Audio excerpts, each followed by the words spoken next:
Assalamualaikum warahmatullahi wabarakatuh. Shalom, Om Swastiastu, Namo Buddhaya, salam kebajikan. Perkenalkan kami dari kelompok 1 yang mana akan mempresentasikan pada mata kuliah ekspor impor ini presentasi dengan judul kalkulasi harga ekspana anggota kelompok kami yakni. Perkenalkan, nama saya Fikri Jaya Nugroho, NPM 2104-20101. Aku Firdaus Aprilia, NPM 043. Perkenalkan, nama saya Nayakaya Firaihan dengan NPM akhir 283. Nama saya Cesina Nekateo dengan NPM 2104-00121. Oke, baik. Perkenalkan, nama saya Novan Ramadhanu Giananda, NPM 170. Ya, perkenalkan saya Tullah. Saya Fernesilia, NPM belakang 135. Pada materi kami nantinya akan membahas mengenai definisi harga ekspor, menghitung harga ekspor, procurement cost, lalu handling cost, pungutan-pungutan negara, komponen jasa pihak ketiga, dan yang terakhir pola perhitungan harga ekspor. Di sini saya akan membahas mengenai menghitung harga ekspor. Jadi ketika menentukan harga ekspor, ada beberapa hal yang perlu diperhatikan. Harga ekspor tentu berbeda dengan harga jual di pasar lokal.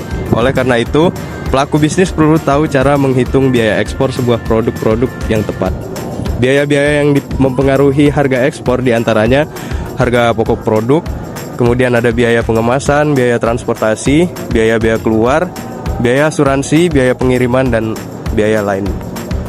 Selanjutnya, untuk menghitung harga ekspor, mari kita coba menghitung biaya ekspor produk berdasarkan contoh kasus fiktif berikut menggunakan metode pembayaran EXW. Kasusnya yaitu perusahaan AZ mendapat kontrak ekspor keripik dari Bandung ke Arab Saudi, jumlah ekspor 200 karton dengan isi masing-masing karton 5 kg, total 1000 kg. Cara menghitung biayanya sebagai berikut. Harga pokok produksi sama dengan 10.000 per kilogram, harga pengemasan 1.100 per kilogram, biaya bank Rp572 per kilogram. Jadi harga pokok penjualan EXW sama dengan harga pokok produksi ditambah pengemasan ditambah biaya bank, yaitu 10.000 ditambah 1.100 ditambah 672, yang hasilnya Rp11.672 per kilogram. Target keuntungan kotor sama dengan Rp1.000 per kilogram. Harga penawaran EXW sama dengan Rp12.672 per kilogram. Kemudian untuk kursnya Rp14.000 per kilogram. Procurement cost atau biaya pengadaan adalah suatu proses yang melibatkan analisis kebutuhan dan peluang serta pemilihan solusi terbaik untuk memperoleh suatu barang atau jasa. Biaya ini dapat bervariasi tergantung pada beberapa faktor seperti jenis barang atau jasa yang dibeli, pemaksaan lokasi, dan metode pengadaan. Tujuan utama dari pengadaan yaitu untuk mendapatkan solusi terbaik yang sesuai dengan kebutuhan perusahaan. Adapun jenis-jenis dari procurement cost yaitu pertama biaya dasar, yaitu biaya utama untuk setiap barang yang dibeli. Kedua, biaya transportasi, yaitu biaya ongkos kirim yang dikeluarkan untuk mengirimkan hasil pembelian ke perusahaan. Yang ketiga, biaya penutupan atau yaitu biaya yang terkait dengan pembelian dan inventaris penjualan.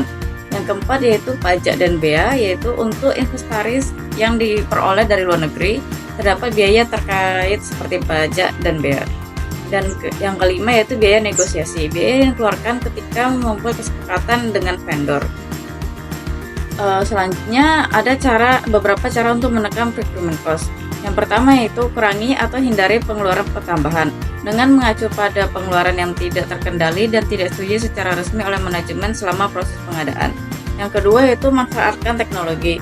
Dengan perusahaan bisa melakukan upgrade dengan memanfaatkan teknologi software pengadaan.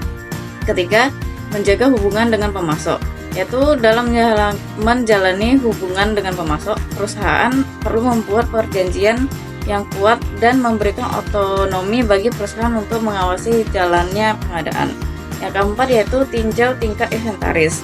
Jika jumlah stok yang dijual di gudang cukup banyak, hal itu mengindikasikan bahwa perusahaan membeli terlalu banyak persediaan atau overstock dari pemasok. Adapun manfaat dari menekan procurement cost yaitu dapat menghindari biaya tidak terduga, meningkatkan efektivitas pembelian, dan meningkatkan produktivitas pengadaan.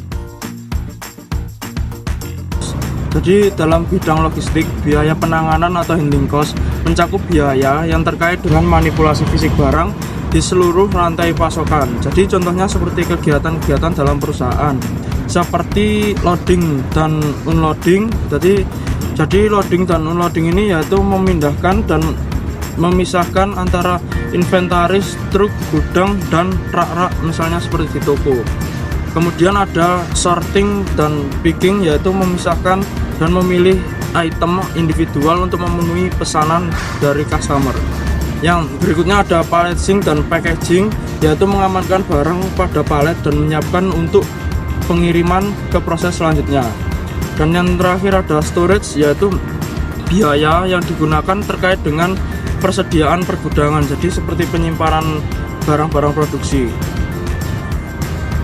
Nah, di handling cost ini ada suatu pengelolaan handling cost, yaitu mengelola biaya penanganan secara efektif yang penting bagi bisnis untuk mengoptimalkan efisiensi rantai pasokan mereka. Jadi handling cost ini yang bisa dibilang handling cost yang lebih rendah dapat berarti bisa mengoptimalkan efisiensi rantai pasokan mereka.